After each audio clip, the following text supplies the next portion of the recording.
예, 언양교회 한번 와보고 싶었습니다.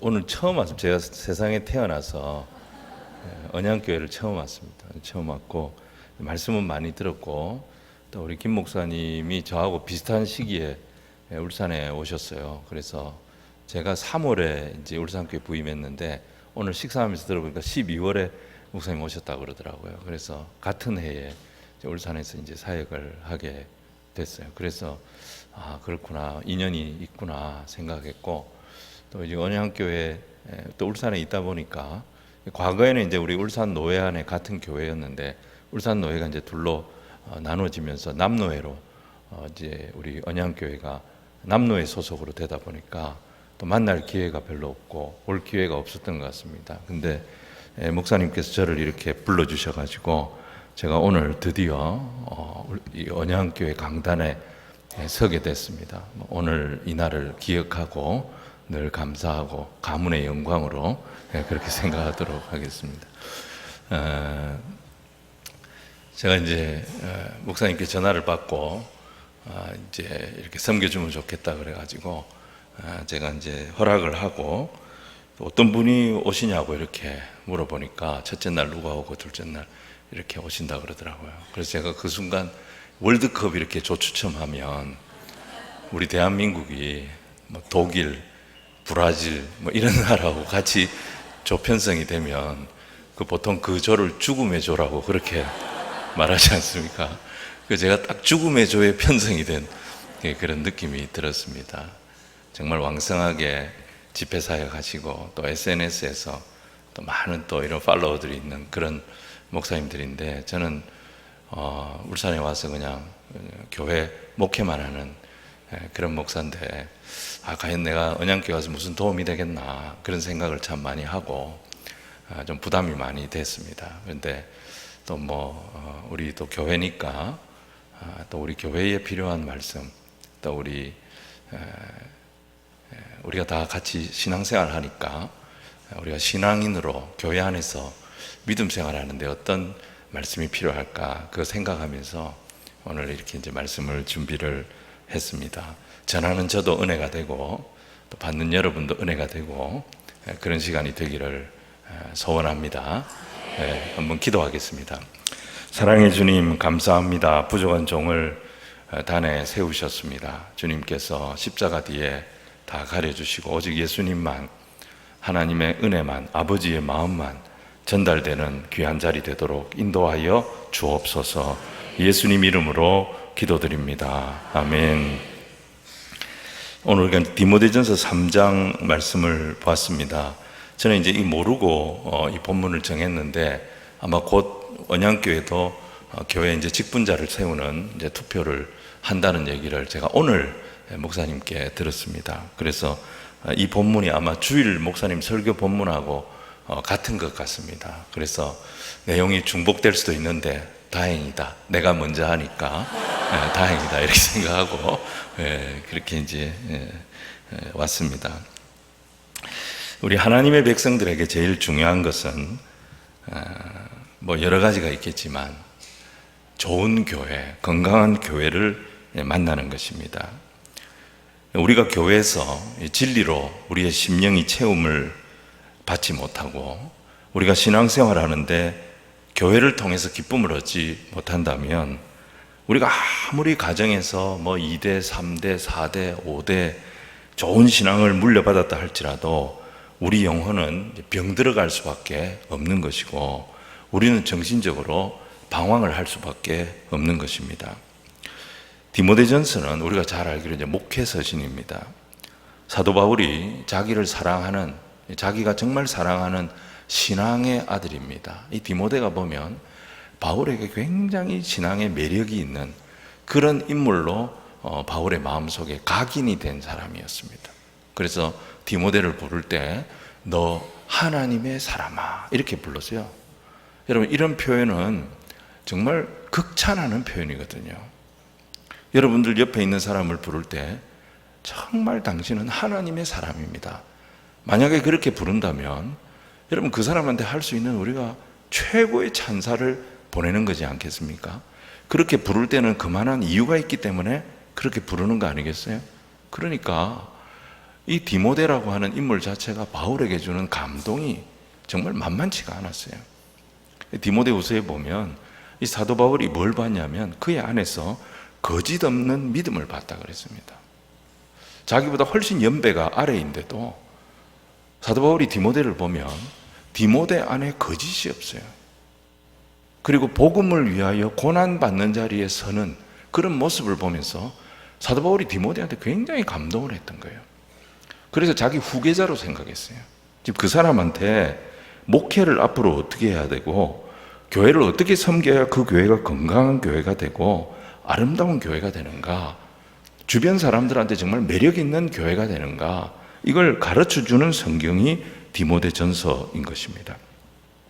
특별히 이제 이 우리가 전반부 내용의 이제 마지막 부분이 3장인데 이 전반부는 교회의 직분을 맡은 목사라든지 오늘날로 말하면 우리 장로님들이라든지 또 우리 집사님들, 권사님들 이런 분들이 어떤 신앙을 가져야 되는지 이걸 가르쳐주고 있어요. 그래서 디모데전서를 우리가 이제 목회서신으로 그렇게 분류를 하는 것입니다.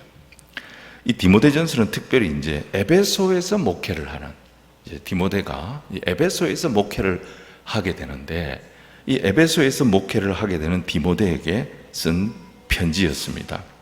여러분, 에베소 교회가 어떤 교회입니까? 에베소는요, 사도 바울이 2차 전도 여행을 할 때 3년간 머무르면서 복음을 전했던 곳입니다. 거기에는 학교가 있었어요. 거기에서 공부한 신학생들을 또 각지로 이제 파송을 하는 그런 도시였습니다. 그 신학교의 이름이 두란노 서원이었어요.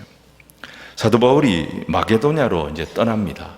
마게도냐로 떠나기 위해서 어떻게 보면 이 지역 복음화와 세계 선교를 위해서 가장 중요한 다음 세대 지도자들을 세우고 이 지역을 또 복음화해야 되는 가장 큰 사명을 가지고 있는 이 에베소 교회, 이 에베소 교회를 지금 누구한테 맡기냐면 자기가 가장 신뢰하는 그 믿음의 아들 디모데에게 이 교회를 맡기고 가는 거예요.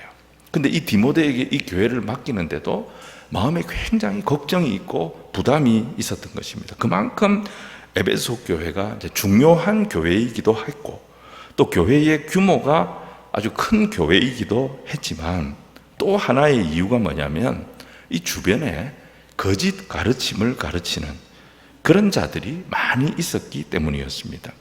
그래서 우리가 3절, 4절 보면 이 에베소에 디모데를 머물게 한 이유가 다른 교훈을 가르치는 자들을 경고하고 진리의 말씀을 붙들고 바른 복음을 증거하도록 하기 위해서 너를 에베소에 둔 것이다. 1장 3절, 4절 보면 그렇게 이제 설명을 합니다. 그래서 1장에서는 이 디모데전서 1장에서는 바른 말씀의 증거, 여기에 이제 포커스를 둬요. 사도 바울이 디모데야, 에베소에서 목회할 때 네가 제일 중요하게 생각해야 되는 게 뭐냐? 교회는 빛을 비춰야 된다. 성령의 빛을 비춰야 되는데 그게 무엇을 통해 비춰지냐면 바른 말씀의 선포를 통해서 빛이 비춰지는 것이다. 그래서 바른 말씀을 강조합니다. 2장에서 사도 바울은 뭘 강조하냐면 기도가 얼마나 중요한가, 이것을 강조합니다. 우리가 오늘 3장을 보기 전에 이 부분을 먼저 조금 정리를 하고 들어가는 것이 좋을 것 같아요. 1장을 우리가 이렇게 보면 디모데전서 1장을 볼 때 1장의 키워드가 3개의 단어로 되어 있습니다. 하나는 뭐냐? 충성이에요. 또 하나는 뭐냐? 말씀이에요. 세 번째는 뭐냐? 은혜입니다. 첫 번째는 뭐라고요? 충성입니다. 두 번째는 뭐라고요? 말씀입니다. 세 번째는 뭐라고요? 은혜입니다. 여러분, 하나님이 사람을 보시는 첫 번째가 뭐냐? 그게 충성이에요. 여러분, 우리가 하나님 앞에 섰을 때 하나님께서 우리에게 주시는 찬사, 하나님께서 우리에게 주시는 어떤 위로, 하나님께서 우리에게 주시는 박수, 칭찬, 그게 뭐라고 성경이 우리에게 가르칩니까? 하나님 우리를 딱 만나면 우리가 이 땅의 삶을 다 정리하고 아버지 앞에 딱 서게 됐을 때 하나님께서 우리에게 주시는 첫 번째 멘트가 뭐냐면 우리를 축복하시고 우리를 격려하시고 우리를 위로하시고 우리에게 박수를 보내면서 우리에게 하시는 첫 번째 멘트가 뭐냐면 착하고 충성된 종아, 네가 작은 일에 충성했으니 주인의 즐거움에 참여할 것이다. 충성이에요, 충성. 하나님이 우리를 이렇게 불러주신다는 거예요. 충성이라고 하는 단어가 들어간다는 것입니다. 여러분, 솔로몬도 어릴 때는 하나님 앞에 기도할 때 뭘 달라고 기도했냐면 하나님 지혜를 주세요. 하나님 이 많은 백성들을 잘 다스릴 수 있는 명석한 두뇌를 주세요. 이 세상 사람들이 무슨 얘기를 해도 그걸 내가 다 압도할 수 있는 그런 탁월한 지혜를 주세요. 이게 사도 바울의 기도였어요. 젊을 때 기도는 이런 기도를 대부분 합니다. 근데 그 솔로몬이 말년에 하나님 앞에 했던 기도는 다른 기도였어요. 잠언 30장 8절에 보면 아굴의 시에 내가 하나님 앞에 두 가지 소원이 있다 그랬어요. 하나님, 내가 마지막 내 기도는 이 두 가지 기도입니다. 첫 번째가 뭐냐?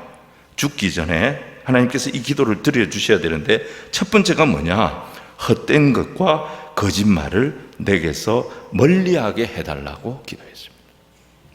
하나님, 내가 하나님 앞에 섰을 때 가면 다 벗고 위선 다 벗고 하나님 앞에 섰을 때 하나님, 내가 진실한 사람으로 서고 싶습니다. 이게 노년의 솔로몬의 기도였다니까요.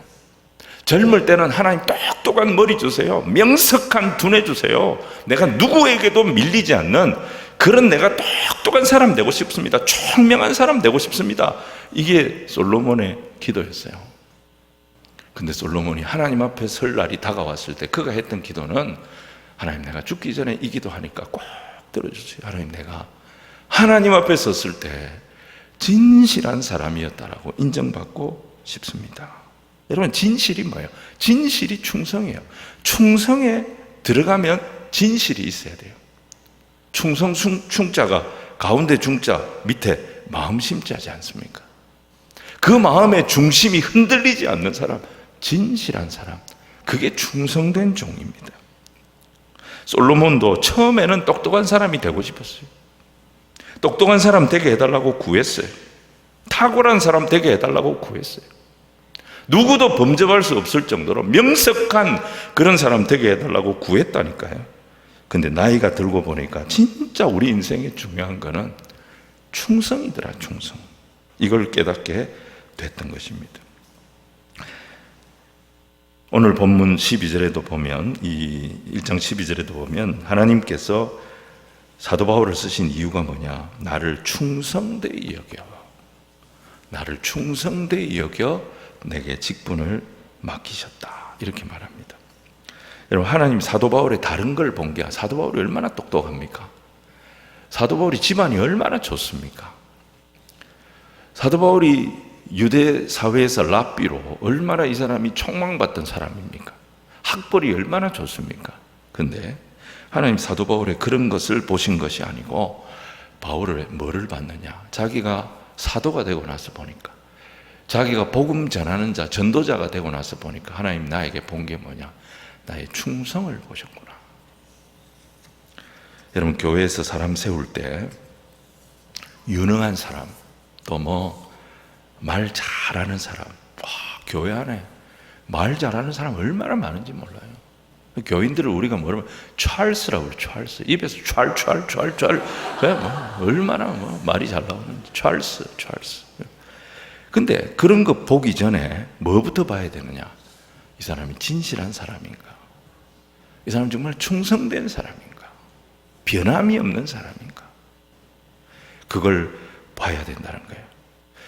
왜 하나님께서 충성된 자를 찾으시는가? 우리가 믿는 하나님은 전능하신 하나님입니다.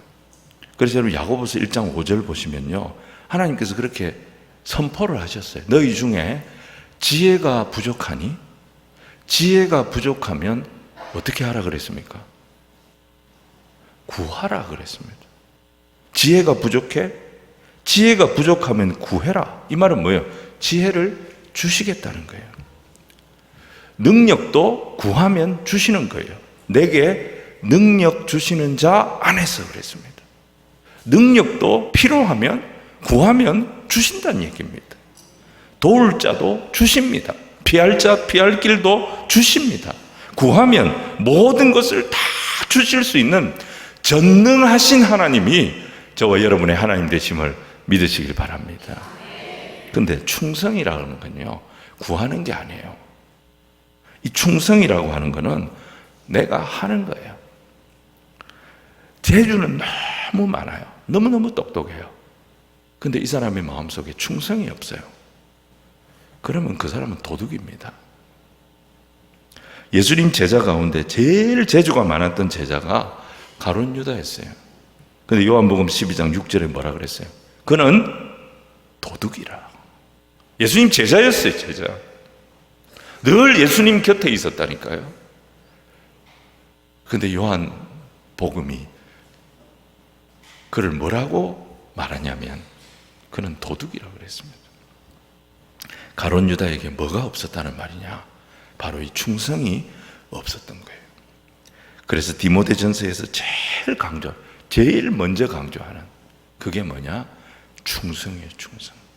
자, 그러면 이 충성이 중요한데 교회에서 이제 직분을 받고 또 평생 동안 이렇게 신앙생활을 하고 믿음의 반열에 들어선 우리 그리스도인들은 어디에다가 충성을 해야 되나? 교회에서 제일 중요한 게 하나님 보시는 게 충성인데 마지막에 하나님 앞에 서면 하나님께서 우리를 칭찬하시는 멘트도 충성인데 충성은 구하는 게 아니라 충성은 내가 감당하는 건데 이만큼 충성이 중요한데 충성은 어디다가 해야 되느냐? 하나님의 말씀에 충성하는 거예요. 복음에 충성하는 거예요. 목사도 그렇고 성도들도 그렇고 우리는 다 어디에 충성해야 되느냐? 바로 이 주님의 말씀에 충성해야 됩니다. 같은 말씀 안에서 우리가 함께 말씀에 충성할 때 말씀의 종인 목회자와 성도가 하나가 되는 거예요. 성도와 목사가 하나가 딱 될 때 그 교회가 아름다운 교회가 되는 것입니다. 여러분 1장 13절 보면요, 바울이 자기 과거 이야기를 합니다. 뭐라고 얘기하냐면 내가 전에는 비방자요 박해자요 폭행자였다 이렇게 고백합니다. 여러분 비방자, 박해자, 폭행자가 되려면 공통점이 있어요. 뭐가 탁월해야 되느냐? 열심히 탁월해야 됩니다.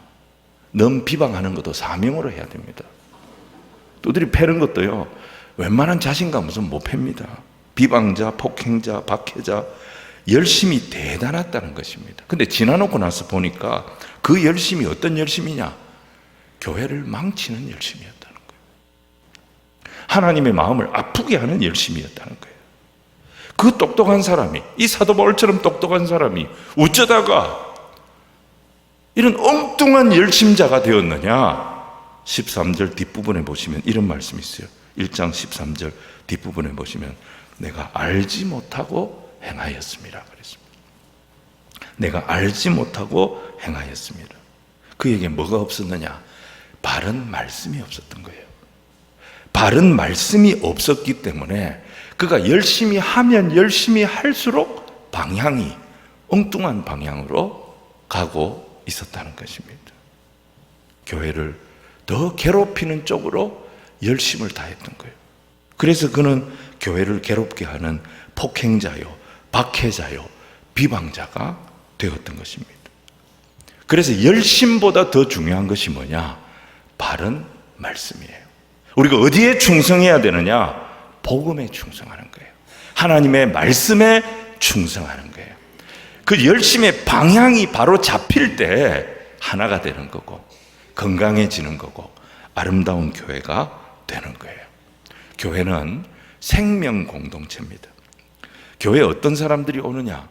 영적으로 거의 죽은 사람들이 옵니다. 영혼의 깊은 잠을 자는 사람들이 옵니다. 영적으로 병든 사람들이 옵니다. 그래서 교회가 해야 될 일이 뭐냐? 죽은 사람 살리고 잠자는 사람 깨우고 병든 자를 고치고 이 사명을 감당해야 되는데 여러분 이들을 치유하는 능력이 어디서 나오느냐? 그게 말씀에서 나오는 거예요. 그 교회의 핵심은, 우리의 충성의 핵심은 하나님의 말씀이 되어야 하는 거예요. 그래서 1장 11절 보면 이 교훈은 내게 맡기신 바 복되신 하나님의 영광의 복음을 따름이라.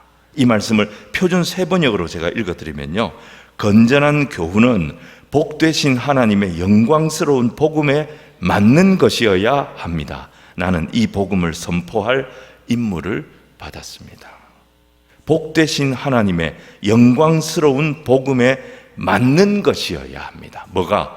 건전한 교훈은. 사랑하는 여러분, 바울이 에베소 교회에 부탁을 합니다.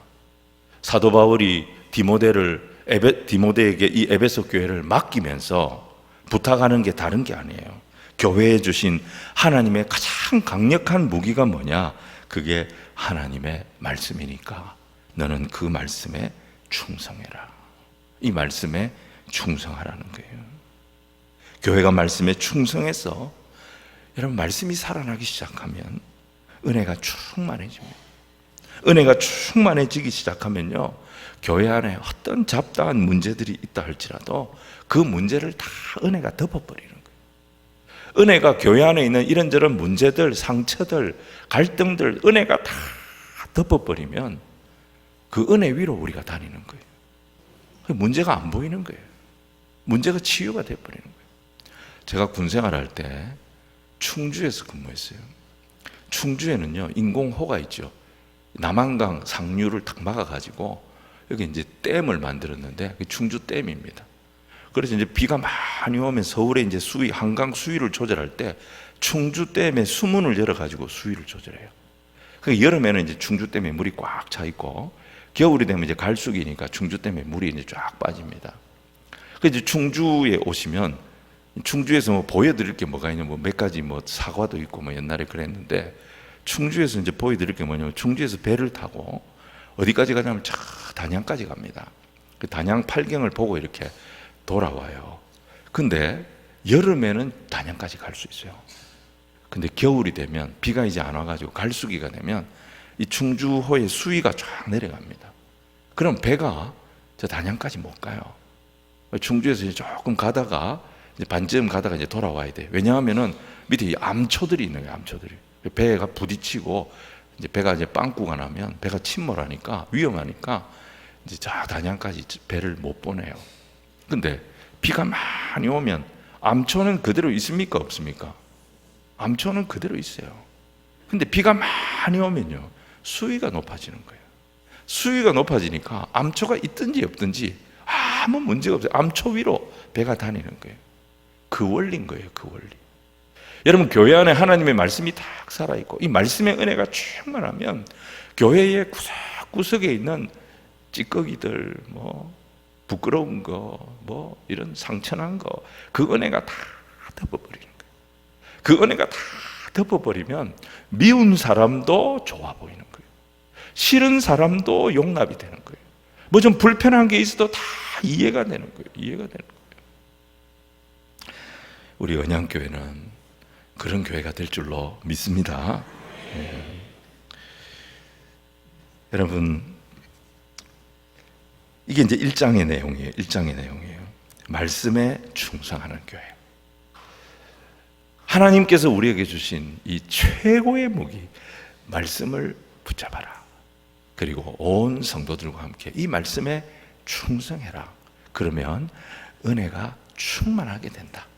그러면 아무리 주변에 아주 뭐 2단, 3단들이 있다 할지라도 에베소 교회를 건드리지 못할 거다. 그래서 교회의 가장 중요한 말씀, 그 말씀으로 충성하고 그 말씀의 은혜가 충만한 교회 되도록 해라. 이게 이제 1장의 핵심이에요.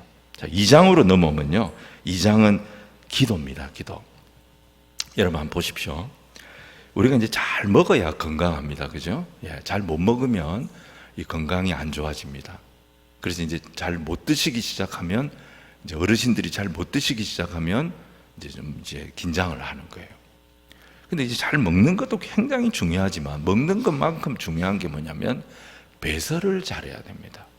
이제 먹고 싸고, 이제 뭐 적절한 표현인지 모르겠습니다. 강단에서 먹고 싸고 이게 이제 원활하게 잘 될 때 그 사람이 이제 건강한 거예요. 먹는 것만큼 중요한 게 배설입니다. 근데 병이 딱 들면 이 배설이 잘 안 됩니다. 근데 이게 육체만 그런 것이 아니고요. 감정도 그래요. 감정도 배설이 굉장히 중요한 거예요. 아무리 좋은 것도 100%다 소화가 되는 것은 이 세상에 없습니다. 좋은 것은 소화를 시키고요.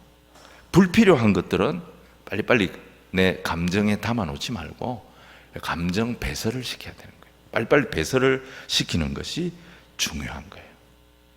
아무리 좋은 사람, 천하 없이 좋은 사람을 만나도 사람입니다, 여러분. 그 사람의 인격을 100%다 수용할 수 있느냐? 그게 안 됩니다. 그런 사람은 없습니다. 저 사람 너무너무 좋은 사람이다. 그래도 100%다 우리가 소화가 되고 수용이 되는 사람은 이 세상에 없어요. 한 80% 정도 소화가 되는 사람이다. 80% 정도는 내가 그냥 다 받아들여도 나한테 불편함이 없고 나한테 문제가 없겠다. 그 정도면 굉장히 좋은 사람이에요. 한 20% 정도는 안 맞는 게 있어요. 8개 중에 한 2개 정도는 안 맞는 게 있어요. 그거는 내 감정 속에 담고 있으면 안 되는 거예요. 그 부분은 다 감정에서 배설을 시키는 거예요. 배설을. 그래야지 좋은 관계가 유지가 되는 거예요. 유지가 되는 거예요. 이걸 이제 못하는 사람, 감정 배설을 잘 못 시키는 사람이 누구냐면 천성적으로 착한 사람이에요. 천성적으로 착한 사람. 저 같은 사람, 천성적으로 착한 사람. 남이 하는 말을 다 받으려고 하는 거예요. 한마디도 그런 소리 하지 마세요. 이렇게 정리를 좀 해야 되는데 예 하면서 하는 말을 다 받는 그런 사람이 있어요. 그런 사람은 속이 좋은 게 아니고요. 속이 썩어 들어가는 거예요. 장남들 집안에 보면 장남들이 이래요. 또 장녀들이 이래요.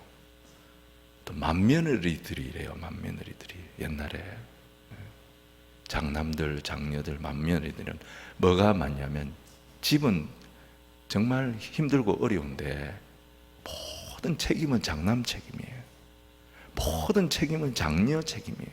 그리고 옛날에 장녀들은 학교를 가고 싶은데도 집에서 학교를 안 보내줘요. 야, 네가 빨리 커서 돈을 벌어야 네 동생들 공부를 하지. 그래서 장녀들은 받는 거는 없는데 책임은 많았습니다. 맏며느리들도 그랬습니다. 그런 위치에서 그걸 다 그냥 참았던 거예요. 그렇게 지내다 보니까 이게 뭐가 안 되느냐? 감정 배설이 안 되는 거예요. 때로는 안 듣고 싶은 얘기는 그런 얘기 하지 마세요. 내가 그거 왜 해야 돼요? 이런 말도 한 번씩 할 줄 알아야 되는데 이제 이 착한 사람들은 그걸 잘 못하는 거예요. 여러분, 배설이 안 되면 그 기능이 죽어버리는 거예요. 그래서 감정이 굳어집니다. 마음 한켠에 아주 딱딱하고 어떻게 보면 굉장히 차가운 그런 방이 하나 딱 만들어지는 거예요. 그 냉기가 온 내 마음을, 그 냉기가 계속 내 마음을 식히는 거예요. 그러니까 기쁨이 있어도 기쁨도 없고, 감사할 일이 있어도 감사도 없고, 고마운 사람에게 이렇게 고마운 표현도 잘 못하고, 뭐 사람을 만나도 특별히 기대도 없고, 마음 깊은 곳에 또 뭐가 있냐, 이런 사람들은 그 분노가 있어요. 분노가. 착한 게 아니에요. 그게 그냥 참고 버티고 있는 거지, 그게 착한 게 아니에요. 그 마음 한 구석에 그게 탁 건드려지면 사람이 그냥 변하는 거예요. 분노가 있어요. 분노가. 그런 사람은 이 감정이 굳어 있는 사람이에요. 감정 배설이 안 되는, 그 기능이 죽어 있는 거예요. 그러니까 그 사람은 보면 늘 사람이 어두워요. 여러분, 이걸 풀어주는 시간이, 내가 어떻게 할 수 없는, 이 내가 배설시킬 수 없는 내 이 감정에 딱딱해지고 차가워진 내 이 마음을 풀어내는 시간이 기도 시간인 것입니다.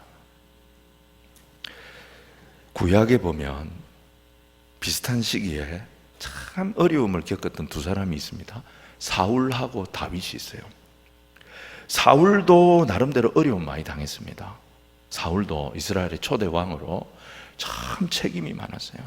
그리고 부담이 많았습니다. 사무엘로부터 나라를 이렇게 인계를 받았는데 자기 나름대로 굉장히 성경 보면 이 사울이 참 스트레스가 많았겠다 이런 생각을, 왜? 롤 모델이에요. 자기는 보고 배울 사람, 자기가 처음으로 왕이 됐기 때문에 이 사울은 보고 배울 데가 없었던 거예요. 사울도 참 인생이 어려운 인생이었어요. 근데 그 뒤에 된 다윗은 이 사울에게 계속 고난을 당했어요. 다윗도 굉장히 어려움이 많은 인생을 살았습니다. 근데 이 사울과 다윗, 나중에 보면 극명하게 차이가, 사울의 최후와 다윗의 최후를 한번 비교를 해보십시오. 여러분, 역대기에 사울의 최후와 다윗의 최후를, 열왕기에 두 본문을 한번 비교를 해요. 사울은 길르앗 라못 전투에서 아무도 자기 사람이 없어요. 마지막에 죽어가는데 아무도 자기 사람이 없어요. 그 병기 든 소년에게 그냥 나를 네가 죽여라. 내가 저 할례 없는 자들에게 죽임 당하느니 차라리 내가 네 손에 죽겠다. 그게 거의 자살에 가까운 그런 마지막 선택을 했던 사람이 사울이었어요. 근데 다윗은 보세요. 여러분, 역대상 마지막 장이 다윗의 마지막이에요. 여러분, 인생을 우리가 이렇게 마무리할 수 있으면 여한이 없을 것 같아요. 다윗은 너무 행복하게 인생의 마무리를 짓는 것을 보게 됩니다. 우리가 복 있는 사람 요즘 역대기 보고 있는데 여러분, 역대상 마지막 장 보세요. 그게 다윗의 마지막이에요. 근데 이 차이가 왜 이렇게 차이가 있었을까? 똑같이 사울도 어려움을 당했고 다윗도 어려움을 당했는데 사울과 다윗의 마지막이 어찌 이렇게 다를까? 사울에게는 보세요, 여러분, 기도가 없어요. 사울에게는 기도가 없어요. 기도를 통해서 영적인 배설을 시키지를 못해요. 그러니까 이 사람이 결국 어떻게 됩니까? 그 부담, 그 스트레스, 그 비교당하는 거, 이걸 풀지를 못해가지고 결국 사울이 어떻게 됩니까? 미쳐버립니다. 미쳐버려요. 다른 사람들이 하는 말을 다 소화를 못 시킵니다. 골리앗을 죽이고 예루살렘에 입성하는데 사울은 천천히요, 다윗은 만만이라. 이 말 한마디를 감당을 못합니다. 사울이 이 말 한마디를 풀어내지를 못했던 거예요. 그 마음에 계속 품으면서 그걸 묵상하는 거예요. 그걸, 저 여자들이 왜 저런 노래를 부를까? 여전도에 모일 때마다 왜 저런 소리를 할까? 그걸 자꾸 묵상하고 막 그게 막 귀에 남아있고 가슴에 남아있고 미쳐버리는 거예요. 다윗을 계속 미워합니다. 사울은 다윗을 계속 미워하고 자꾸 다윗과 자기를 비교하고, 아니 다윗과 사울이 비교가 됩니까? 자기는 천하를 12지파를 다 장악하고 있는 명실공히 이스라엘의 왕이고 다윗은 자기 부하입니다. 부하. 근데 다윗이 가진 것을 전부 다 빼앗아 버립니다. 그러고도 분이 안 풀리니까 죽이려고 하고, 이 사울이 미쳐 버렸던 것입니다. 사실 여러분, 고난으로 따지면 이 사울에게 고난을 당했으니까 다윗은 정말 심한 고난을 당했어요. 훨씬 더 센 고난을 당한 사람이 다윗일 거예요. 근데 다윗에게는 뭐가 있느냐? 여러분, 다윗에게는 기도가 있었어요. 기도. 하나님 앞에 나가서 기도하는 거예요. 하나님, 나는 왜 이렇게 대적이 많습니까? 제 얘기를 하는 게 아니고 시편 보시면 다윗이 그렇게 한다는 거예요. 하나님, 나는 왜 이렇게 대적이 많습니까? 하나님, 그 대적들이 저한테 이런 말을 했습니다. 저 대적이 나한테 이런 소리를 했습니다. 저 사람 내한테 이런 얘기했습니다. 저 사람 내한테 이런 얘기했습니다. 저거 하나님, 절대 하나님 잊어버리지 마십시오. 내가 다 하나님한테 지금 고발했습니다. 하나님, 절대 저 친구 말 저거 잊어버리면 안 됩니다. 내일 또 얘기할 겁니다. 하나님, 잊어버리지 마세요. 다윗의 시편이 그런 거예요, 여러분. 어떨 때는 너무 열받으니까 하나님, 저 대적 저거 죽입시다. 저 집안을 완전히 박멸해 버립시다. 하나님, 저 살려두지 마십시오. 이런 기도를 하나님한테 청부살인을 하는 거예요. 이게 다윗이 이게 기도예요. 여러분 막 새벽에 나와서 막 기도하는데 누구가 하나님 내일 김 집사를 해결합시다 이런 기도를 한다고 생각해 보세요. 이게 말이 됩니까? 다윗의 기도가 시편 보세요. 그런 기도예요. 근데 그걸로도 다윗이 분이 안 풀리면 뭐는 소리 하느냐? 하나님 저거 하나 해결하는 걸로는 분이 안 풀립니다. 저 집 자식들 전부 다 거지 되게 해주십시오. 빌어먹고 유리하고 구걸하게 해주십시오. 이런 기도를 합니다. 다윗이. 하나님 앞에 다윗은 오만 소리를 다 한 거예요. 별 소리를 다 한 거예요.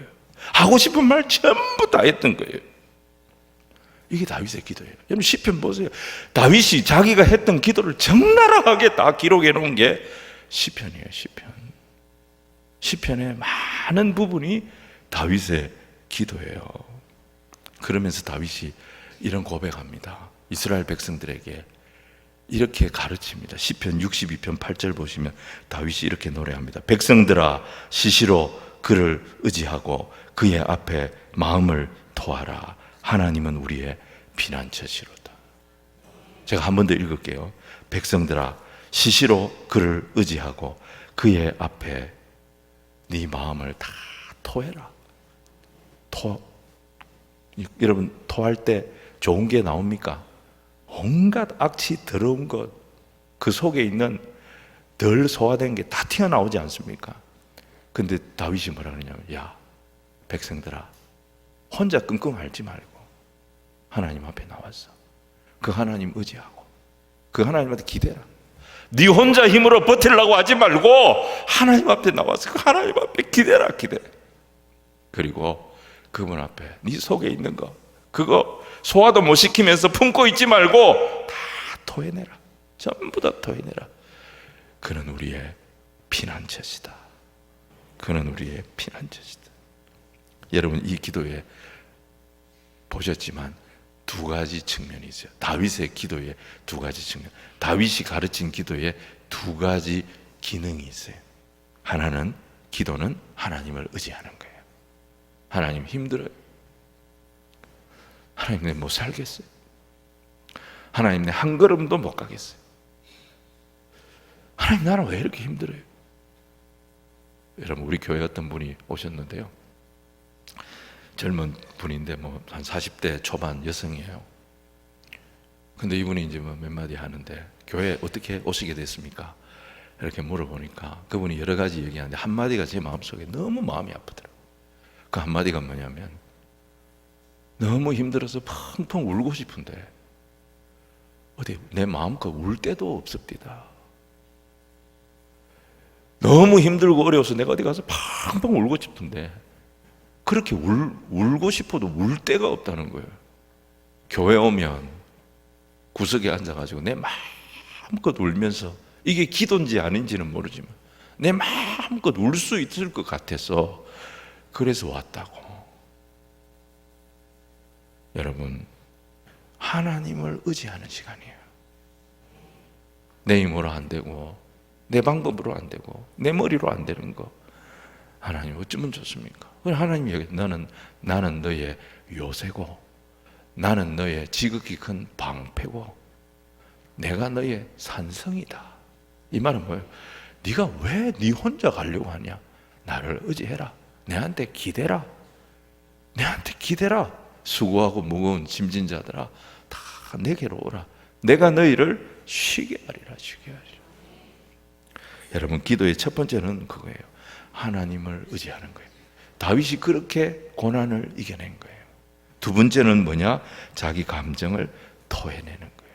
내 속에 있는 거 소화도 못 시키면서 더부룩해가지고 소화도 못 시키면서 감당도 안 되는 거를 계속 품고 있지 말고 하나님 앞에 나와서 그거 더러운 거 다윗이 그렇게 했잖아요. 하나님 저거 때려 죽이 봅시다. 하나님 저 집 자식들 길 다 막아 봅시다. 하나님 저 친구 내한테 이 말하고 쟤들 말한 거 하나님 나는 잊어먹더라도 하나님 절대 잊어먹으면 안 됩니다. 오만 소리 다 한 거예요. 오만 소리 다 한 거예요. 오만 소리 다 한 거예요. 그게 뭐 그게 구토예요. 그게 더러운 거 다 나온 거예요. 다 토해낸 거예요. 그걸 다 토해내고 나니까 다윗이 뭐예요? 그래도 내 말 들어주는 분 하나님밖에 없네. 그게 거기서 풀리는 거예요. 거기서 풀리는 거예요. 여러분, 하나님은 뭐냐? 우리의 피난처가 되십니다. 하나님 우리의 피난처가 되시기 때문에 우리가 기도할 때 하나님은 이 두 가지를 다 감당을 해주시는 거예요. 다 감당을 해주시는 거예요. 우리가 진짜 하나님 의지한다면, 정말 내가 하나님을 의지한다면 내 감정도 그분 앞에 갖고 나올 수 있어야 됩니다. 내 감정도 그분 앞에 가지고 나와서 내가 다른 사람한테 할 수 없는 얘기 하나님 앞에 하는 거예요. 하나님 앞에. 어떤 사람 보니까 뭐 어디 할 데가 없으니까 뭐 차 몰고 뭐 고속도로 올려놓고 문 다 잠가놓고 막 거기서 으악 소리 지르고 뭐 그런 사람이 영화에 있습니다. 영화에. 예, 영화에 있습니다. 하나님 모르니까 그런 거예요. 하나님 모르니까 뭐 자기 분을 풀 데는 없고 차가 무슨 죄가 있습니까? 여러분, 기도할 수 있기를 바랍니다. 하나님은 우리의 피난처가 되죠. 그분 의지하고 그분께 다 토해내라. 다 받아주시는. 그러면 회복이 되는 거예요. 하나님은 우리에게 나한테 와라. 수고하고 무거운 짐진 자야. 다 나한테 와라. 이렇게 자꾸 말씀하시면서 내가 너의 피난처고 내가 너의 산성이고 내가 너의 지극히 큰 방패고 내가 네가 피할 바위 아니냐. 이렇게 말씀하시는데 우리는 뭐라 그럽니까? 괜찮습니다. 괜찮습니다. 괜찮습니다. 괜찮습니다. 괜찮기는 뭐가 괜찮습니다. 경상도 말로 괜찮습니다. 괜찮습니다. 이만큼 뭐 하면서 괜찮습니다. 괜찮습니다. 그게 바본 거예요. 바본 거예요. 주 예수 앞에 다 아뢰어라. 주 우리의 친구니. 여러분, 모든 것이 다 회복되는 은혜가 기도라고 하는 채널을 통해서 하나님 우리를 만나 주시는 것입니다. 여러분, 언양교회는 기도가 강한 교회 되기를 주님 이름으로 축복합니다. 기도하러 들어올 때 얼굴하고 기도하고 나갈 때 얼굴이 완전히 달라지는 그런 교회 되기를 축복합니다. 세 번째, 오늘 3장입니다. 이제부터 오늘 설교가 시작이 되는 겁니다. 예. 뭐 지금까지 졸았더라도 이제부터 들으면 되는데 길지는 않습니다. 저는 1시간 40분을 할 마음도 없고 능력도 안 됩니다. 여러분, 3장 내용은 뭐냐면요, 사람을 잘 세워야 된다는 거예요. 교회는 사람을 잘 세워야 되고 일꾼을 잘 뽑아야 된다는 것입니다. 교회를 바르게 하고 교회를 아름답게 하고 교회를 잘 하나님이 기뻐하시는 교회로 끌고 갈 수 있는 방법이 바로 이 사람을 잘 세우는 거다. 그걸 우리가 한 말이 아니고 사도 바울이 디모데에게 에베소 교회를 맡기면서 디모데전서 3장에 그거를 가르친 거예요. 교회는요, 사람 잘 세우면 부흥이 됩니다. 그래서 사람 세우는 것이 사실 제일 중요합니다. 장로님 잘 세워야 되고요, 집사님 잘 세워야 되고요, 권사님 잘 세워야 돼요. 그러면 어려움이 오고 문제가 와도 이걸 돌파해 나갈 수가 있는 거예요. 그래서 일꾼을 교회가 이제 일꾼을 세우는 일은 해도 되고 안 해도 되는 일인가? 그렇지 않습니다. 교회가 해야 할 가장 중요한 일이 사람 세우는 일이에요. 그러니까 이건 꼭 해야 될 일이고 꼭 해야 될 일이기 때문에 함부로 하면 안 되는 거예요. 꼭 해야 될 일이기 때문에 경솔하게 하면 안 되는 거예요. 기도하면서 잘 세우기만 하면 그 자체가, 사람을 세운 그 자체가 교회에 큰 유익이 되고 영광이 된다는 것입니다. 여러분, 사도행전 6장에 보면 예루살렘 교회가 이제 분쟁이 일어납니다. 거기 이제 헬라파 유대인들하고 히브리파 유대인 사이에 갈등이 일어나죠. 구제 문제 때문에 자꾸 이제 이 갈등이 일어났던 것입니다. 헬라파 유대인들이 자꾸 이제 이 구제에서 빠지는 거예요. 그래서 사도들이 다 히브리인들이니까, 히브리파 유대인들이니까, 그래서 자꾸 우리가 홀대를 당한다, 교회에서. 이제 오해가 생긴 겁니다. 사도들이 이 문제를 어떻게 푸느냐? 직접 구제 문제, 어떤 식으로 구제가 되고 있는지 실상을 파악하겠다. 자, 장부 다 갖고 와라. 그렇게 하지 않았어요. 야, 양쪽이 이게 너무 갈등이 심하니까 이 히브리파, 헬라파 다 모여라. 화해를 시킨 것도 아니에요. 여러분 잘 보시면 사도들이 이 문제를 어떻게 푸느냐? 사람을 뽑습니다. 그래서 세워진 교회의 직분이 집사 직분인 거예요. 집사의 직분이 그렇게 해서 생기는 거예요. 7명의 집사를 세워가지고 사도들이 자신들의 일을 분담을 시켰어요. 사도들은 말씀과 기도에 전무하고 구제하는 일은 이 집사들에게 맡겼습니다. 그랬더니 갈등이 해소가 되고 교회가 계속 부흥하게 되는 것을 보게 됩니다. 오늘 우리가 3장을 이렇게 이제 봤는데 3장을 보면 감독에 대한 이야기가 제일 먼저 나옵니다. 오늘날로 말하면 목사님이나 장로님 직분에 해당이 될 겁니다. 거기 이제 3장을 여러분 쫙 보시면요, 정리를 해보면 한 15가지 조건이 나와요. 이걸 우리가 15개 체크리스트를 딱 만들어 가지고 이 디모데전서 3장을 가지고 체크리스트 15개 딱 만들어 가지고 여기에 요번에 100% 맞는 사람을 한번 찾아서 세워야 되겠다. 없어요. 그런 사람 없습니다. 어떤 교회도 없습니다. 어떤 교회도. 그거 따지기 시작하면 세울 사람 한 사람도 없습니다. 그래서 이 말씀은 이런 사람을 교회가 세워야 된다. 이것도 맞는 말이죠. 이것도 틀린 말은 아닌데 이걸 어떻게 적용하는 게 우리에게도 유익이 되냐면 우리 교회의 직분자들이, 우리 교회의 중직자들이, 우리 교회의 성도들이 이런 사람이 되자. 우리가 받은 직분에 걸맞게 이런 사람이 되자. 이런 성도가 되자. 이게 더 맞는 말씀이라는 거예요. 15가지 조건을 들고 앉아가지고 목사님을 한번 보자 하면 딱 이렇게, 장로님들 한번 보자 이렇게 생각하고, 목사님도 이 문제가 있네, 장로님은 또 왜 저렇지, 이렇게 비판하기 시작하면 이게 마귀의 놀이터가 되는 거예요. 교회가 사단의 놀이터가 되는 거예요. 직분을 받은 사람들, 또 직분을 받기를 생각하는 사람들, 자기 자신에 대한 체크리스트로 보는 거예요. 교회는 딱 2개 아닙니까? 직분 받은 사람하고 앞으로 언젠가는 직분을 받게 될 사람하고, 둘로 딱 나눠지는 거예요. 다음 세대 아이들도 언젠가는 저 중에서 교회 장로님이 나오고 저 중에서 교회 권사님이 나오게 돼 있는 거예요. 그래서 항상 자기 자신을 살피는 체크리스트로 봐야 되는 거예요. 아, 내가 이런 목회자가 돼야 되겠다. 아, 내가 이런 장로가 돼야 되겠다. 아, 내가 이런 집사가 돼야 되겠다. 아, 내가 이런 권사가 돼야 되겠다. 이렇게 결단하는 게, 스스로에게 적용하고 스스로 결심하고 결단하는 것이 중요하다는 거예요. 오늘 본문에서 이제 2가지를 크게 보려고 합니다. 하나는 뭐냐면 인정 욕구에서 벗어나자는 것입니다. 자, 3장을 우리가 보면서 이 직분을 생각하면서 직분을 받을 자 혹은 직분을 가진 자가 조심해야 될 게 뭐냐? 한번 따라합시다. 인정 욕구에서 벗어나자. 자, 우리 1절 말씀인데요. 3장 1절 말씀 우리 같이 한번 읽겠습니다. 시작. 미쁘다 이 말이여 곧 사람이 감독의 직분을 얻으려 함은 선한 일을 사모하는 것이라 함이로다. 여러분, 여기에 감독은 아까 말씀드렸죠.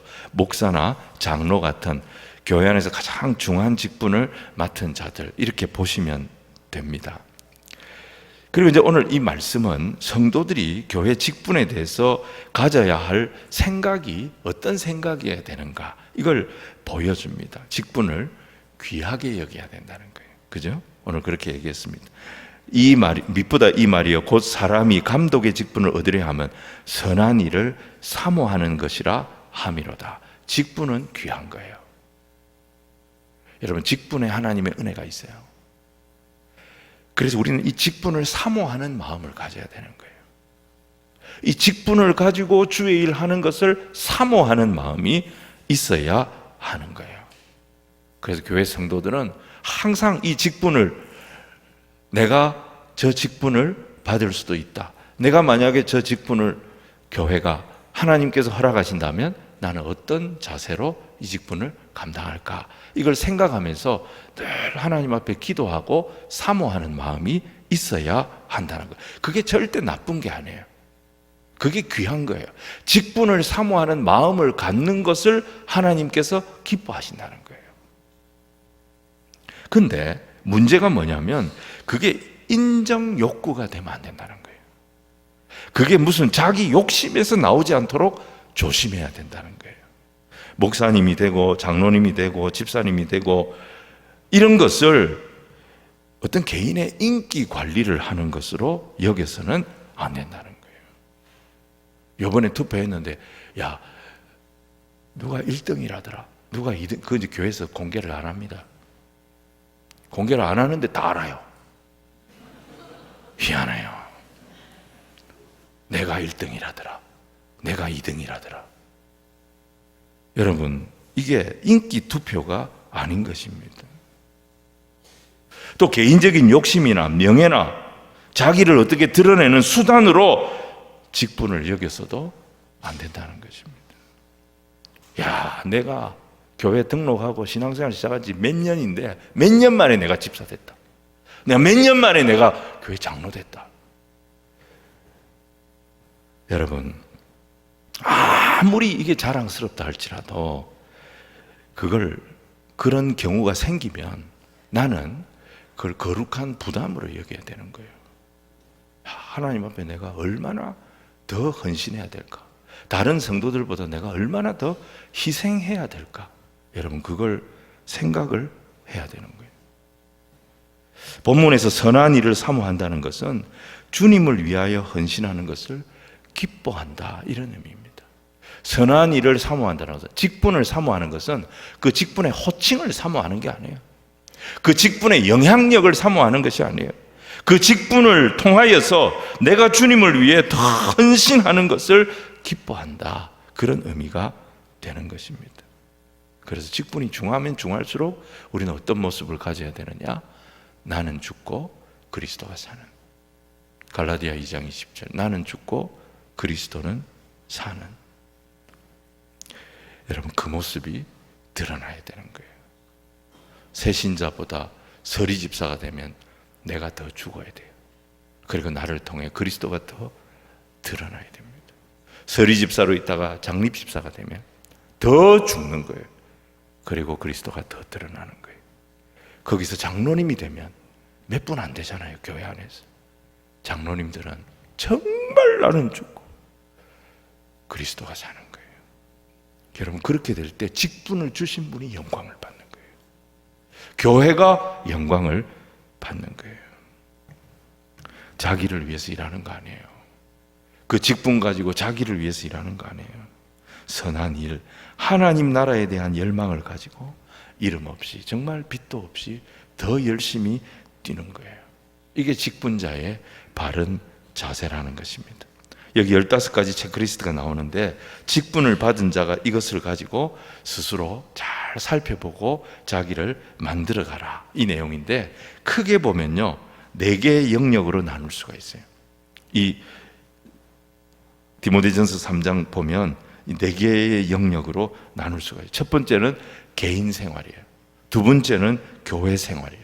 세 번째는 가정 생활이에요. 네 번째는 사회 생활이에요. 그래서 이 디모데전서 3장 말씀은 직분의 중요성에 대한 말씀인데 첫 번째는 우리가 기억해야 될 것이 이 직분을 사모해야 하는데 절대로 인정 욕구나 이런 걸 가지고 해서는 안 된다는 말씀이고 두 번째로 중요한 것은 뭐냐면 이 영역을 가지고 자신을 점검해 보라는 거예요. 자, 개인 생활입니다. 개인 생활은 이런 거예요. 책망할 것이 없으며 한 아내의 남편이 되며 절제하며 신중하며 단정하며 이런 내용들을 가지고 자기를 체크해 보는 거예요. 여러분 여기서 중요한 게 뭐예요? 책망할 게 없으며 한 아내의 남편이 되며 항상 절제하고 신중하고 단정하고 이게 뭘 의미하겠습니까? 자기를 죽이라는 거예요. 자아를 죽이라는 거예요.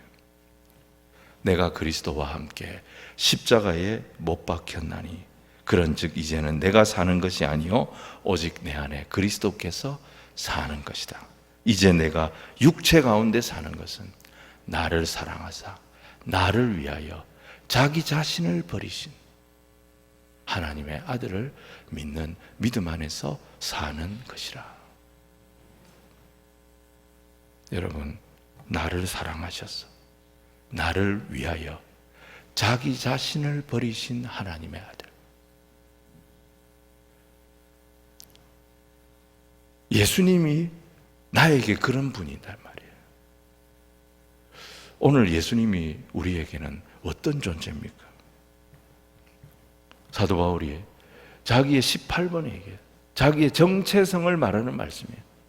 나를 사랑하사 나를 위하여 자기 자신을 버리신 하나님의 아들을 믿는 믿음 안에서 사는 것이라.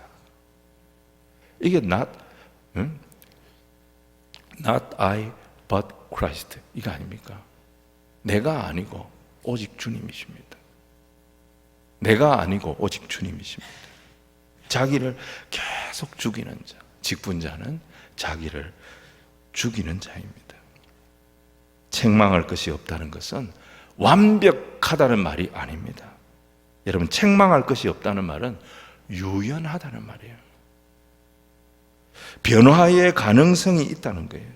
내가 부족한 것이 드러났을 때 고집 부리지 않고 회개하면서 스스로 변화하려고 노력하는 거예요. 그런 사람을 누가 책망하겠어요?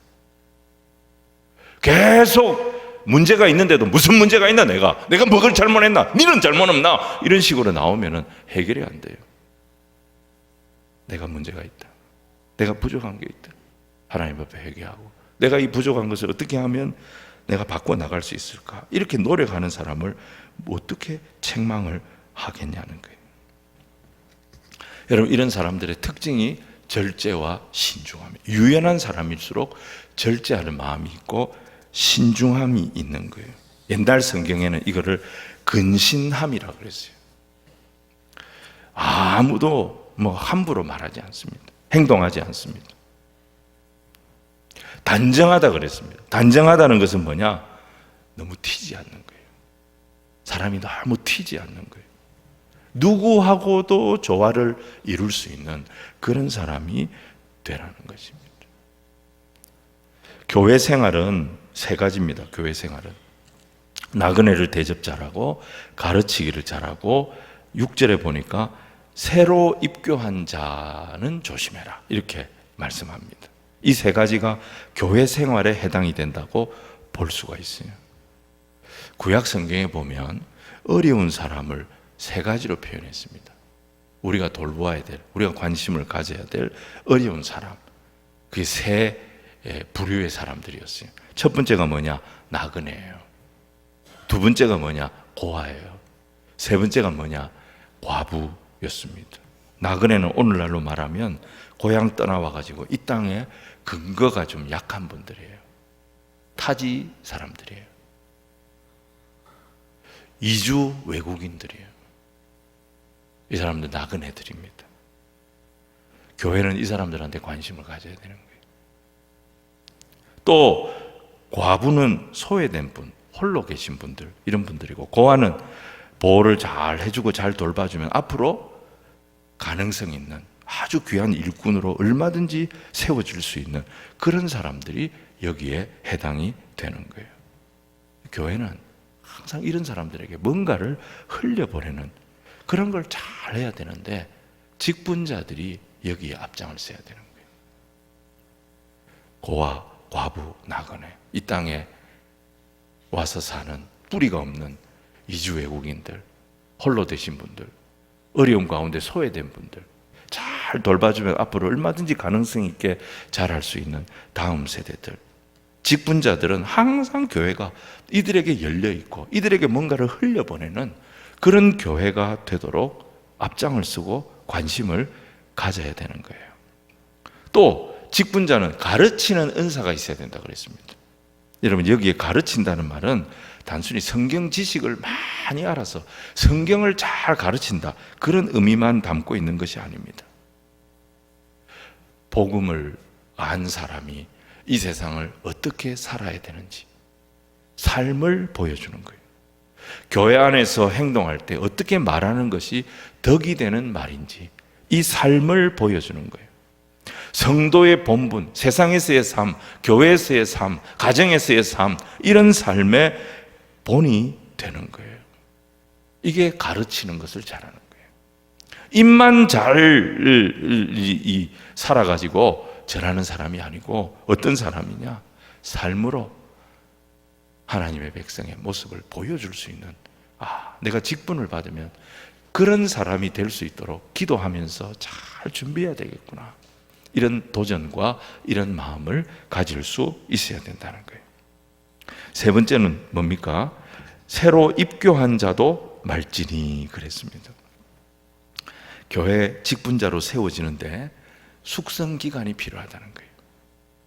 막 와가지고 열심히 하고 막 와가지고 한다고 그냥 막 프리패스로 막 축축축축 이렇게 올라가는 것을 조심해라, 이 말씀이에요. 교회 직분자를 세우는 데는 일정한 시간이, 그래서 교회 법이 있는 거예요. 그죠? 서리 집사로 얼마 있어야 장립 집사가 되고, 또 얼마 있어야지 장로 직분을 우리가 이제 받을 수가 있고, 이게 이제 일정한 시간들이 정해져 있어요. 아무리 사람이 재주가 있고, 아무리 열정이 있고, 아무리 유력한 사람이라 할지라도 절차를 무시하고 세우는 것은 조심해야 된다, 이 말입니다. 교회 법이 있고, 교회에 그런 법을 정해둔 것이 다 이유가 있는 거예요. 그래서 교회는 그 법을 존중할 줄 알아야 된다는 거예요. 이게 교회 생활이에요. 세 번째는 가정생활이에요. 가정생활에서 한 가지만 본다면 자기 집을 잘 다스릴 줄 알아야 된다 그랬습니다. 여러분, 교회 안에서 사회적으로 직분이 대단한 분들이 있어요. 굉장히 많이 배우고 또 아주 사회적으로 영향력 있는 그런 분들이 교회 안에 있을 수가 있습니다. 근데 반대로 아주 평범해요. 세상에서는 그냥 아주 평범해요. 근데 그 사람 가정에 들어가 보면 자기 가정을 신앙으로 참 잘 다스리는 그런 분이 있어요. 아이들이 신앙생활 하는 게 다른 아이들에게도 본이 됩니다. 또 자녀들이 부모의 권위에 순종하는 모습이 아주 보기가 좋습니다. 그러면 근데 그분은 사회적으로 뭐 그렇게 대단한 분이 아니에요. 그런데 교회 안에서는 어떤 분이 더 훌륭한 분으로 존중이 돼야 되고 인정이 돼야 되느냐는 거예요. 여러분, 교회의 일꾼은 세상에서 잘 나가는 사람이 아닙니다. 가정을 신앙적으로 잘 다스리는 사람이 돼야 됩니다. 물론 자녀들이 절대 내 마음대로 안 됩니다. 가정마다 다 형편이 다르고 사정이 다 다릅니다. 동일한 잣대를 모든 가정에 똑같이 갖다 대기가 참 어렵습니다. 그것 때문에, 자녀 문제 때문에 아파하고 힘들어하고 고통스러워하는 그런 성도들이 있습니다. 그런 분들 교회가 잘 품어야 합니다. 하지만 분명히 가르칠 수 있는데, 자녀에게 바른 신앙이 뭔지 가르칠 수 있는데, 그 현실을 그냥 합리화하는 거예요. 분명히 가르칠 수 있는데, 가르쳐도 되는데 스스로 합리화하는 거예요. 적어도 그런 모습은 중직자의 태도가 될 수 없는 것입니다.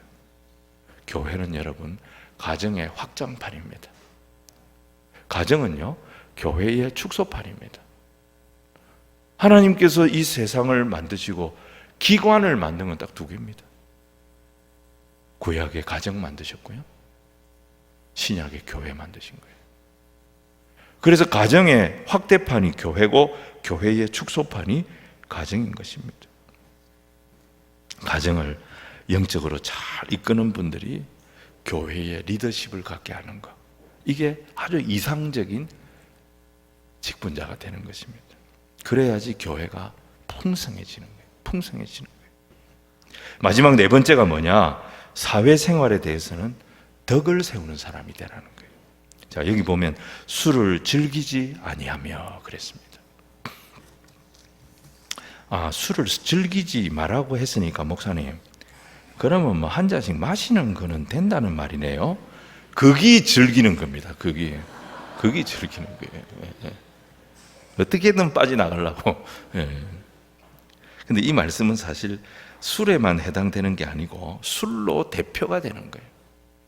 성령 이외에 다른 것에 사로잡히지 말라는 거예요. 여러분, 이 세상이, 제가 군 생활을 했는데 그걸 모르겠습니까? 24년 군대 생활을 했는데 저도 회식 자리에서 술 안 먹는다고 얼마나 핍박 많이 당했는지 모릅니다. 목사한테 술 먹이려고 하는 사람들이 있더라고요. 목사도 목사이기 이전에 군인이야. 우리 부대에 들어왔으면 계급장을 붙이고 우리 부대에 부대 마크를 붙이고 우리 부대의 일원이 됐으면 목사이기 이전에 당신도 우리 부대의 일원이야. 그러면서 술을 탁 주는 거예요. 제가 마시겠습니까? 안 마시겠습니까? 이미 우리 교회가 아니니까 제가 뭐 얘기해도 안 되겠습니다. 제가 이걸 받고 어떻게 해야 될까?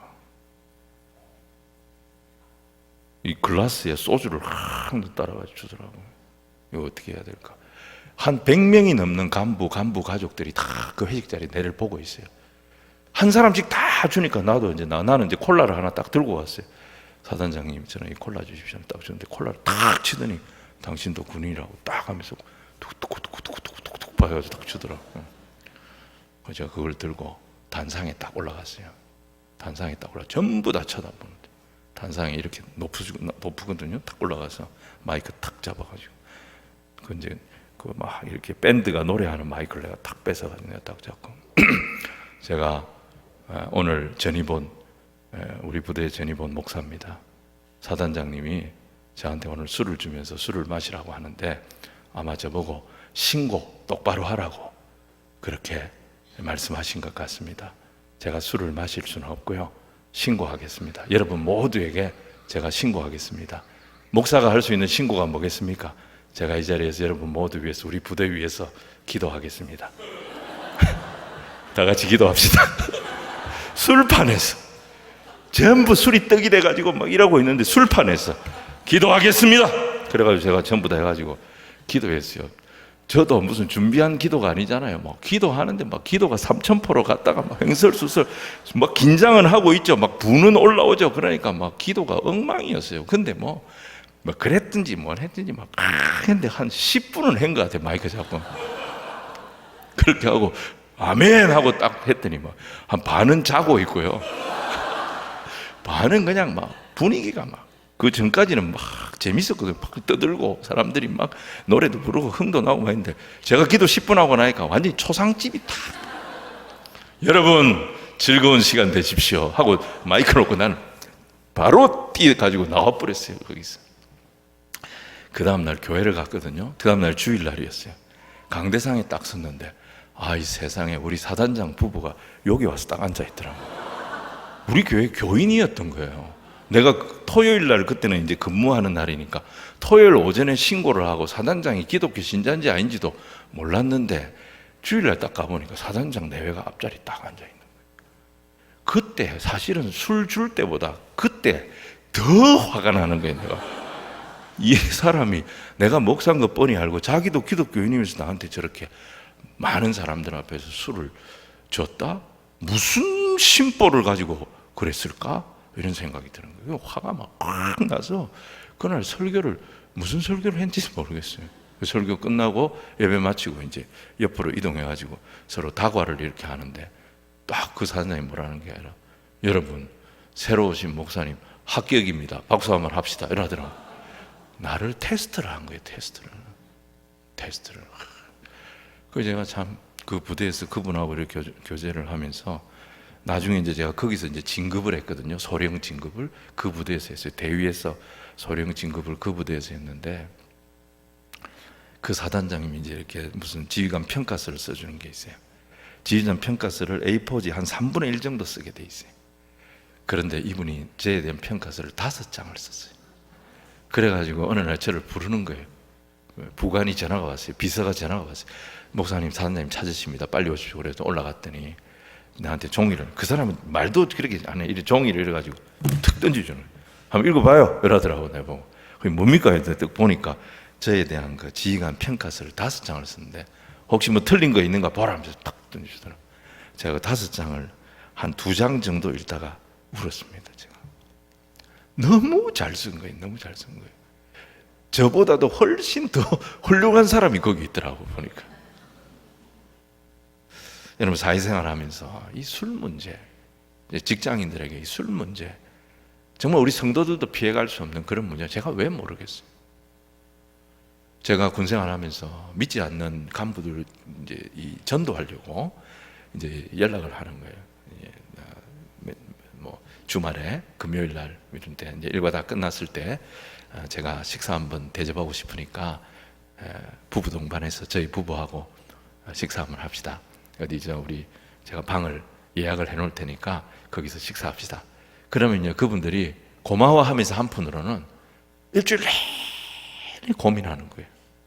아니, 목사님은 술을 안 마시는데 술도 안 마시는 목사하고 2시간 동안, 1시간 동안 어떻게 밥을 먹지? 여러분, 안 믿는 사람들은요, 술을 안 먹으면 밥을 못 먹어요. 술을 안 먹으면 대화를 못 해요. 여러분, 전부 다 장애인들이에요. 안 믿는 사람은 얼마나 불쌍한지 몰라. 술이 안 들어가면 남자들이 대화를 못 해요. 술을 안 먹으면 밥을 못 먹어요. 고민하고 저하고 만나가지고 2시간을 얼마나 재밌게 얘기하면서 밥을 먹는데, 밥 먹고 일어날 때면 다 이구동성을 하는 말이에요. 아니, 이렇게 대화하는 법도 있군요. 사람이 만나가지고 술을 안 먹고도 이런 마음에 있는 얘기를 서로 하면서 같이 밥을 먹을 수 있군요. 그 얘기를 하더라고요. 여러분, 술이라고 하는 것이 우리 사회에 얼마나 깊이 들어와 있는지 몰라요. 근데 오늘 성경은 뭐냐? 성령 외에 다른 것은 너희들이 사로잡히지 말아야 된다. 성령 외에 사로잡히지 마라. 여러분, 저는 약과했어요. 제 선배 목사님 때는 더 했거든요. 지휘관이 술을 주는데 술을 한 마리 계속 먹이려고, 어떻게든 먹이려고 하니까 그 목사님이 어떻게 했는지 아십니까? 술을 갖다가 자기 머리에 부은 거예요. 그리고 옷을 이렇게 열고 옷에 안에다가 부은 거예요. 그러면서 목사님도 화가 나니까, 너무 심하게 하니까 자기 이 가슴을 열고 여기 이제 옷 안에다 이렇게 붓고 머리에다 붓고 이러면서, 술을 주시는 분은 주시는 분이고 받는 사람도 자기 알아서 먹으면 되는 거 아닙니까? 대가리로 먹든 가슴으로 먹든 먹으면 될 거 아닙니까? 대가리로 먹고 가슴으로. 그런 목사님들도 있었어요, 옛날에는. 여러분, 이 세상은 어떻게 보면 이런 이 악한 영이 장악하고 있는 거예요. 성령 외에 우리 믿음의 사람들 다른 거 사로잡히지 마라. 우리의 길은 주님께서 인도하신다. 여러분, 이 소망 가지고 직분자들이 여기에서 본을 보이는 거예요. 술을 먹느냐 안 먹느냐, 이게 구원의 문제와 상관이 있는 것은 아닙니다. 하지만 이게 덕의 문제예요. 직분을 받았을 때는 십자가가 그만큼 커지는 거예요.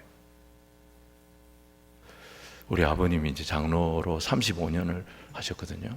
70세에 은퇴할 때 35년 하셨다 하더라고. 그러니까 몇 살이 된 거예요? 뭘 계산을 하세요? 70세에 은퇴할 때 35년 했으니까 35살에 장로가 되셨다. 그러면 조그마한 교회에서 할 사람이 없으니까 맡긴 거예요. 근데 우리 아버님이 35년 하면서 은퇴하실 때 이런 말씀 하시더라고요. 평신도 때는 평신도 십자가가 있고, 서리집사가 되니까 서리집사 십자가가 있고, 장립집사가 되니까 장립집사 십자가가 되고, 당회원이 되니까 당회원의 십자가가 있더라. 다 다르더라는 거예요. 근데 그 십자가를 내가 지고 간다 생각하면 나는 못하는 거예요. 근데 그 십자가를 주께서 나와 함께 지고 가셨다. 그래서 그거 찬송하시더라고요. 사랑하는 여러분, 성령 외에 다른 것에 사로잡히지 마십시오. 그러면 성령께서 우리의 갈 길을 인도하여 주실 줄로 믿습니다. 뭐 낚시, 도박, 뭐 이런 거 다 마찬가지예요. 임 박히는 것은 피해야 됩니다. 임 박히는 것은 피해야 됩니다. 그게 덕이 안 되기 때문입니다. 자, 구타하지 아니하며 그랬습니다. 구타하지 아니하며. 여러분, 목사님들 중에도 사모님 패는 분들이 있어요. 목사님들 중에도 성도들한테 받은 스트레스를요, 사모님한테 푸는 분들이 있어요. 반대도 있습니다. 사모님한테 맞고 사는 목사님들도 있습니다. 제가 오늘 담임 목사님 사모님 잠깐 뵀는데 절대 그런 분이 아니더라고요. 여러분, 우리가 폭력적이지 않아야 됩니다. 폭력적이지 않아요. 여러분, 폭력이 꼭 사람 때려서 폭력이 아니고요, 교회 안에서 세력 만들면 안 됩니다. 세력이 힘이 됩니다. 세력 만들어가지고 자기 뜻 관철시키고 이런 거 조심해야 됩니다. 사실 이 교회가 좀 허술하거든요. 인간적인 모임으로 보면 교회가 좀 허술한 데가 있어요. 그래서 목소리 큰 사람들이 한 두세 명만 딱 규합을 하면 웬만한 교회 자기 마음대로 할 수 있어요.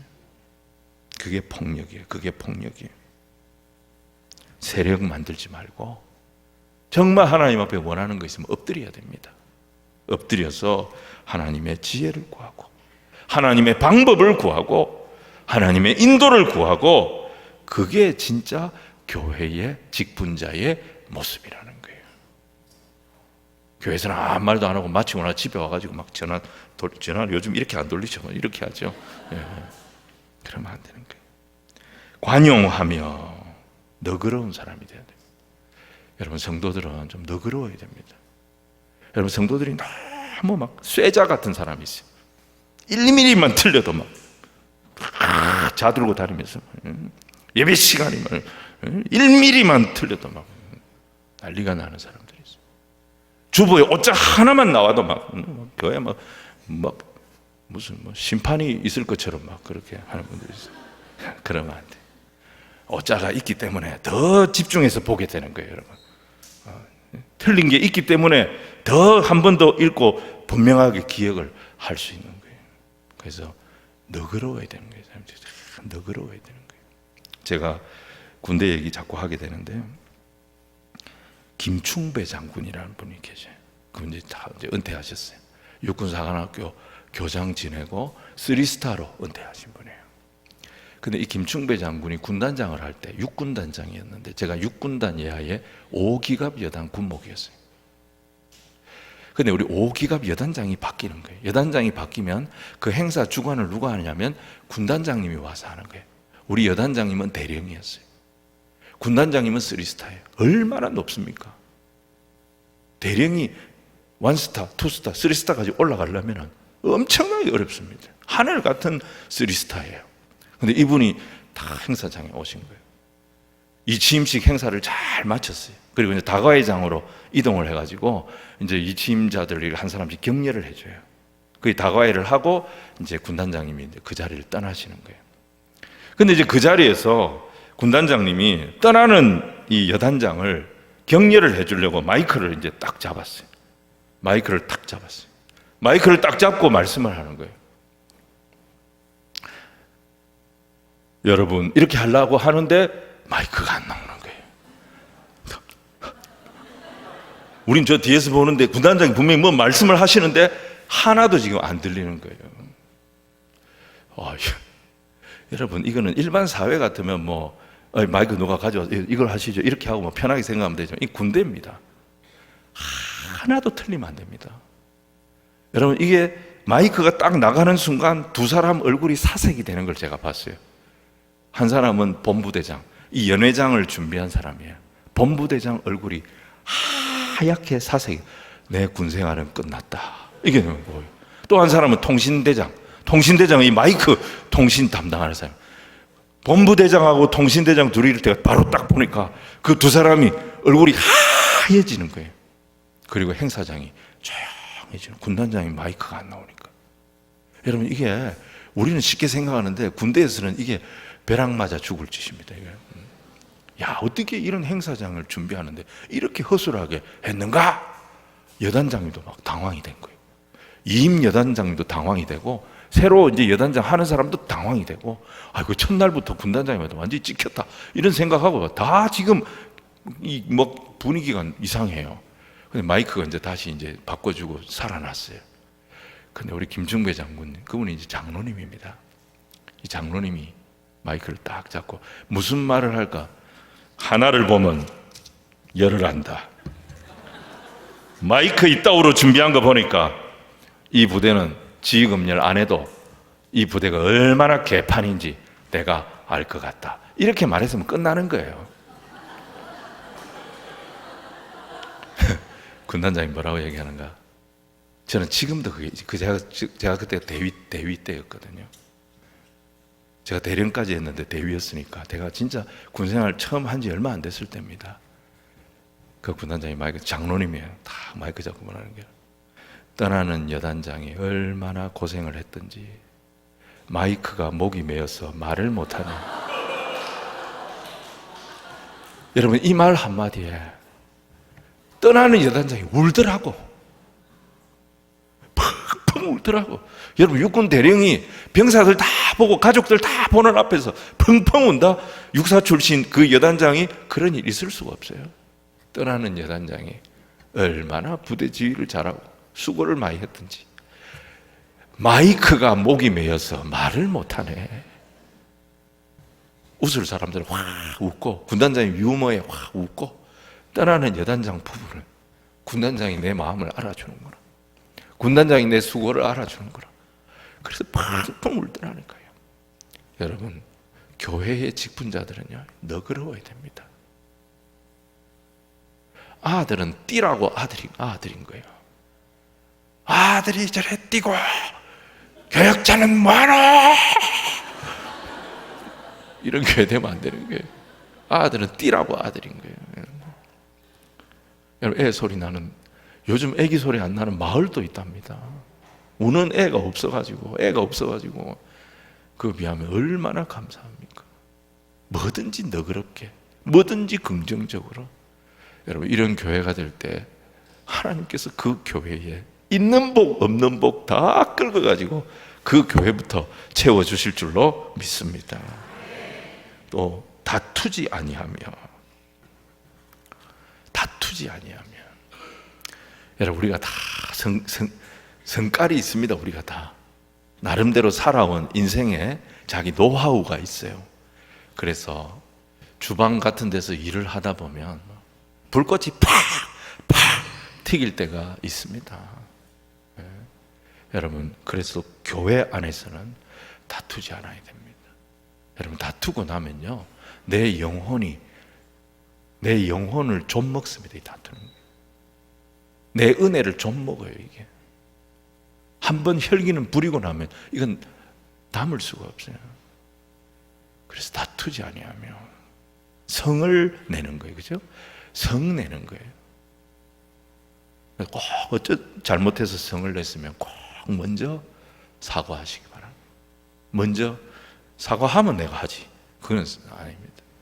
내가 먼저 사과하고, 내가 나이가 많아도, 내가 신앙 경력이 훨씬 더 오래됐어도, 내가 잘못한 게 없는 것 같아도 먼저 사과할 줄 아는, 그래서 교회의 다툼을 없애고 사단이 틈을 타지 못하도록 지켜낼 수 있는 사람이 직분자들이 돼야 되는 거예요.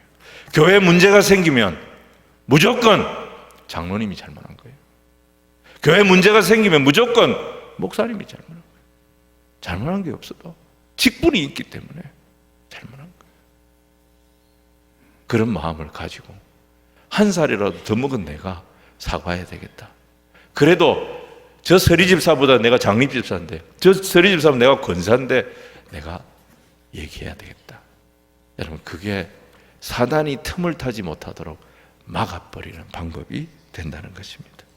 돈을 사랑하지 아니하며, 7절에 보니까 외인에게도 선한 증거를 얻어야 한다 그랬습니다. 여러분, 제가 앞에 설명했던 것 같아요.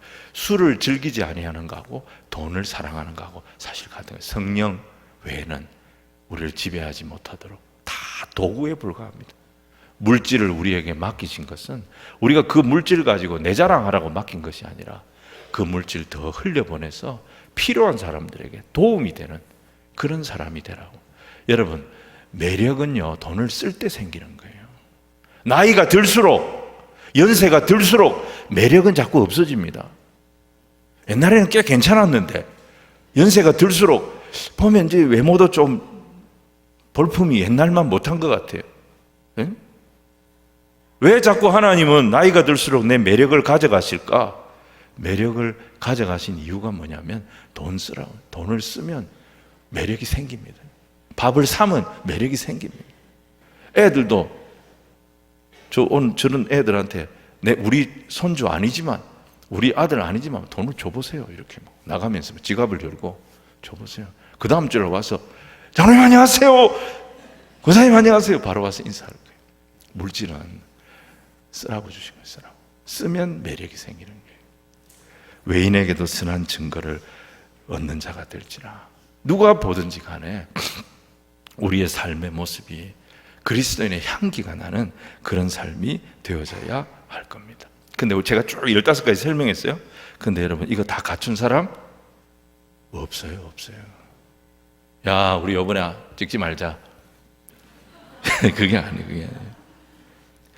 여러분 이게 다 있어야 한다. 이런 자격을 갖추어야 된다. 이게 아니고 제가 말씀드렸죠. 이 15가지 체크리스트 이거 가지고 자기를 계속 체크하라는 거예요. 내 모습을 자꾸 체크해요. 나는 뭐가 특별히 부족한가? 나는 뭘 어떻게 보완하면 될까? 그렇게 노력하고 애를 쓰는 것이 중요하다는 거예요. 잘 보시면요. 이 15개가요. 전문성이 아니에요. 특별한 어떤 전문성을 요구하는 것이 아니에요. 이 15가지는 보시면 인격이에요. 인격이에요. 인격을 훨씬 중요하게 보는 거예요. 하나님 앞에 바른 인격자로 설 수 있어야 되는 거예요. 그러면 일은 하나님이 하시는 거예요. 그래서 일은 내가 하는 게 아니고 우리는 하나님이 일하시는 것을 보는 거예요. 나를 통해서 하나님께서 일하시는 것을 보는 겁니다. 그런 일꾼, 하나님의 동역자로 쓰임받는 그런 일꾼이 되시기를 주님 이름으로 축원을 드립니다. 그러면 우리 언양교회는 정말 거룩하고 복된 교회로 더 귀하게 세워져 나갈 줄로 믿습니다.